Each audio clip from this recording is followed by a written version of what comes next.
the humans are becoming weak, their bones are also becoming weak, and after some time they are becoming old. کہ انسان کا جسم جو ہوتا ہے وہ کمزور ہونا شروع ہو جاتا ہے اس مادے کی کمی کی وجہ سے۔ اس مادے کی کمی کی وجہ سے انسان کے جسم کے بال جو ہیں وہ سفید ہونا شروع ہو جاتے ہیں۔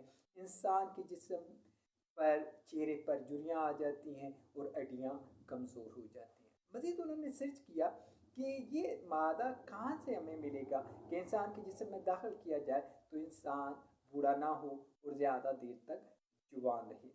They have to search thousands of plants. After searching, they have to reach the result that olive and fig plants are two plants.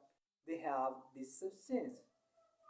ہزاروں پودوں کی سرچ کے بعد انہیں دو پودے ایسے ملے جن میں یہ مادہ موجود تھا۔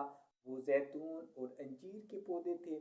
مزید انہوں نے سرچ کیا کہ اس پودے کی ان پودوں کی پھلوں کی کتنی مقدار روزانہ استعمال کی جائے کہ انسان جوان رہے۔ مزید سرچنگ کے بعد انہیں پتہ چلا کہ زیتون کے پودے کے پھل کی تعداد 7 ہے۔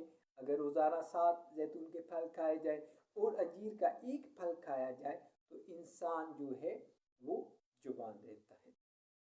یہ تحقیق مصر کے ایک ایسے آدمی کے پاس پہنچی جو کہ قرآن پاک کی سرچ کر رہا تھا۔ اس نے دیکھا کہ قرآن پاک میں ایک ایسا پھل ہے جس کا ذکر 7 دفعہ آیا ہے اور ایک ایسا پھل ہے جس کا ذکر 1 دفعہ آیا ہے۔ زیتون کا پھل ایسا تھا جس کا ذکر 7 دفعہ تھا اور انجیر کا پھل ایسا تھا جس کا ذکر 1 دفعہ تھا۔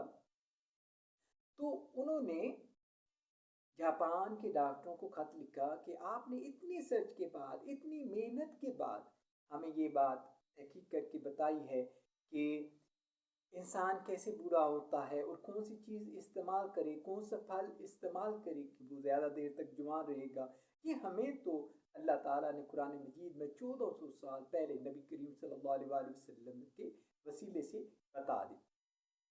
اس سے یہ بات بھی پتہ چلی کہ قرآن مجید میں ہر چیز کا علم ہے۔ اگر کوئی تلاش کرنا چاہے کسی مسئلے کا حل، کسی چیز کا حل، کسی چیز کے بارے میں علم، تو وہ سب کچھ اس میں ملتا ہے۔ تو انسان کی جوان زیادہ دیر رہنے کے لیے یہ نسخہ آپ بھی استعمال کر سکتے ہیں۔ زیتون کے پھل ہمارے یہاں ملتے کم ہیں، لیکن روزانہ 1 چمچ زیتون اور 1 انجیر آپ کھا کر زیادہ دیر تک جوان رہ سکتے ہیں۔ اور اس ویڈیو کو آپ لائک بھی کیجیے گا، شیئر بھی کیجیے گا کیونکہ یہ پیغام دوسرے لوگوں تک پہنچے اور لوگ جو جلدی کمزور ہو جاتے ہیں، بوڑھے ہو جاتے ہیں، زیادہ دیر تک وہ ان کے جسم میں جان رہے گی، زیادہ وہ اچھے طریقے سے اپنے فرائض کو، نماز کو، روزے کو، حج کو ادا کر سکیں گے۔ اس چینل کو سبسکرائب بھی